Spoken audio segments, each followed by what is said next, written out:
Sudah bergabung bersama kami dari luar studio Direktur Operasi Basarnas Brigjen TNI Marinir Edi Prakoso. Pak Edi, selamat siang Pak.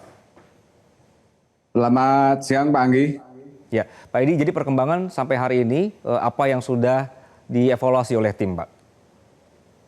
Baik, terima kasih Pak Anggi. Jadi bisa kami laporkan bahwa tim SAR gabungan hari ini adalah hari ke-9 di mana adalah perpanjangan 2 hari kedua dari perpanjangan dari hari ke-7. Dari tim SAR gabungan masih terus melaksanakan operasi pencarian terhadap korban KMP Tunu, di mana area pencarian di atas permukaan ini sudah makin meluas ke selatan, di mana kita mengerahkan untuk kapal-kapal besar di wilayah selatan, kemudian untuk kapal-kapal kecil itu di wilayah utara. Kemudian hari ini kita juga menemukan ada 3 korban, 2 laki-laki dan 1 perempuan, di mana korban pertama di korban ke-43 ini dari LKP itu berjarak kurang lebih 26 nautical mile dengan ciri-ciri memakai kaos hitam dan celana jeans pendek warna biru. Kemudian di berikutnya itu korban ke-44 ini lebih jauh lagi, jadi di selatannya Alas Purwo, jadi ke arah samudra. Tentunya ini dengan hari ke-9 ini area atau lokasi dari korban ini semakin meluas. Kemudian dari data yang kami dapat di korban ke-44 ini berjenis kelamin perempuan, kemudian dengan kaos hitam, celana pendek jeans dengan bra abu-abu. Kemudian di korban ketiga, ulangi di korban ke-45, ini berjenis kelamin laki-laki dengan jarak kurang lebih 18 nautical mile, ini di wilayah Bali. Dengan ciri-ciri korban dengan memakai celana jeans biru, baju kotak-kotak warna hitam, merah dengan sepatu Converse. Kemudian untuk proses pelaksanaan pencarian yang diduga tenggelamnya KMP Tunu ini tetap masih terus kita lakukan karena kemarin dari KRI Pulau Valnido juga sudah mendapatkan gambar tapi diperkuat oleh KN Spika dalam hal ini, ulangi KRI Spika, dan mendapatkan gambar yang lebih jelas, namun untuk area itu lebih ke bawah kurang lebih sekitar 3,6 dari lokasi jatuhnya atau tenggelamnya KNP dari Tunu. Namun demikian dari KRI Spika masih terus melaksanakan upaya untuk menentukan lokasi kira-kira dan memberikan gambaran yang lebih jelas apakah itu kapal yang kita maksud, yang kita cari. Kemudian untuk pelaksanaan karena tadi pencarian yang begitu sudah mengarah ke selatan, sehingga kami juga dibantu dari unsur darat dalam hal ini dari Polres maupun Kodim untuk memperluas area pencarian dibantu oleh masyarakat di seputar Alas Purwo maupun di daerah Bali dan sekitarnya. Demikian, Mas Anggi. Baik, Pak Edi, jadi saya mau konfirmasi, untuk sampai hari ini ketika sudah terdeteksi ada bangkai kapal yang dilakukan oleh tim gabungan ini berarti belum terkonfirmasi bahwa ini KMP Tunu ya Pak?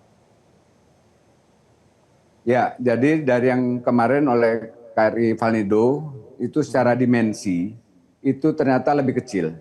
Kemudian KRI Spika, ini tadi sudah disampaikan oleh Dan Gus Purla dalam hal ini sudah mengarah ke arah dimensi yang lebih besar, lebih mirip dengan KNP yang kita cari. Oke, Pak Edi, jadi dengan kondisi bahwa ini masih sulit ditemukan untuk bangkai kapalnya, Ya. kemudian juga proses pencariannya diperluas dengan melibatkan banyak pihak, apakah evaluasinya akan ditambahkan hari lagi, Pak, atau memang besok tetap akan menjadi hari terakhir pencarian? Baik, jadi ini adalah hari ke-9, besok hari ke-10, tentunya untuk perpanjangan. Nanti kami akan koordinasi, akan merapatkan apakah ini akan diperpanjang. Karena kita juga punya tugas, tim SAR gabungan, kami berharap juga kami bisa menemukan korban-korban yang sampai saat ini belum bisa ditemukan. Demikian. Oke, baik.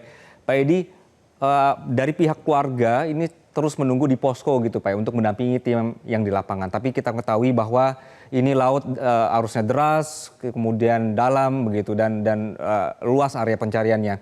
Bagaimana komunikasi antara tim Bapak dengan keluarga untuk meyakinkan mereka bahwa proses masih berjalan dan kita sudah mau masuk hari ke-10 dan mungkin skenario terburuknya adalah ini akan sulit untuk ditemukan. Bagaimana Pak? Baik, terima kasih. Dalam hal ini SMC, Deputi Operasi, ini mengkolaborasi terkait dengan stakeholder terkait.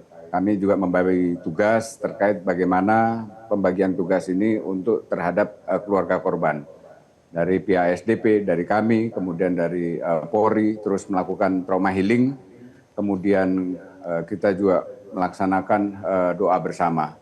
Sehingga antara kita juga termasuk keluarga korban, ini terus kita memberikan pemahaman, kemudian informasi-informasi apa yang didapatkan dari hari ini terus kita sampaikan kepada pihak korban. Sehingga manakala ada dari ciri-ciri yang ditemukan, ini sesuai dengan dari keluarga korban, tentunya ini akan menjadi kita infokan untuk berikutnya, kemudian kelanjutannya, sehingga korban apabila sudah teridentifikasi oleh dari tim DVI, ini juga kita infokan kepada pihak keluarga.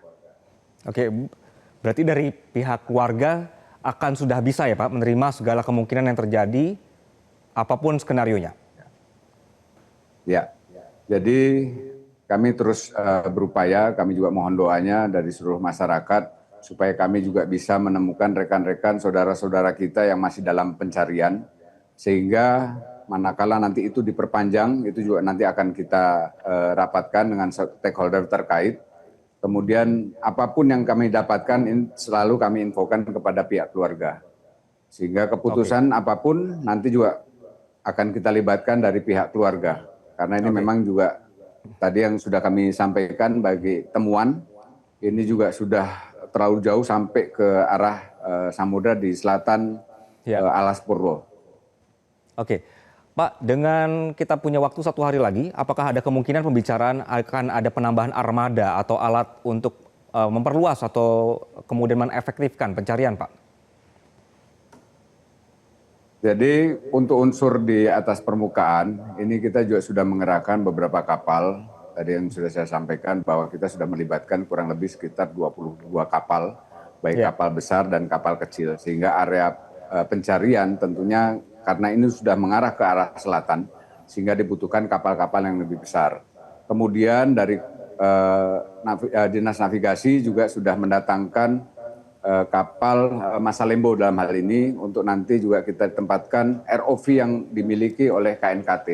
Sehingga proses pencarian itu juga kita masih terfokus juga di lokasi di mana diduga kapal tunu itu berada.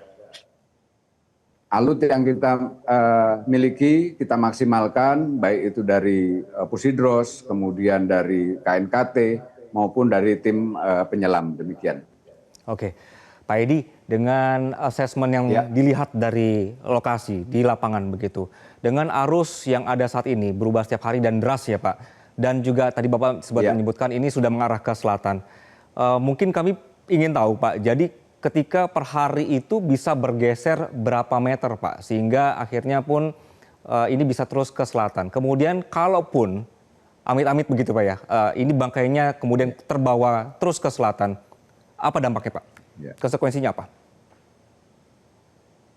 Yang jelas, yang pertama karena itu arus yang begitu kuat, kita juga didukung oleh data-data BMKG, sehingga manakala itu sudah makin keluas, ya, kita tetap mengupayakan dari tim seru laut untuk bisa menemukan. Kami melaksanakan dengan maksimal untuk berupaya menemukan, tentunya dengan peralatan yang kami miliki, dengan kita sudah mengerahkan alut yang sudah kita miliki, karena tidak menutup kemungkinan korban ini juga terdampar di daratan, seperti yang sudah kami sampaikan bahwa sudah begitu jauh, kurang lebih sekitar 34 nautical mile apabila ditarik garis lurus. Namun apabila itu mencari di perputaran di Alas Purwo, ini tentunya akan lebih sangat jauh. Sehingga kami pun juga dibantu oleh masyarakat di wilayah pesisir, baik itu di wilayah Banyuwangi maupun di wilayah Bali.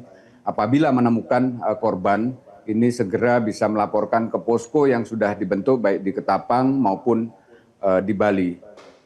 Karena apapun yang kita temukan itu juga nanti hasilnya ini ditentukan oleh DVI.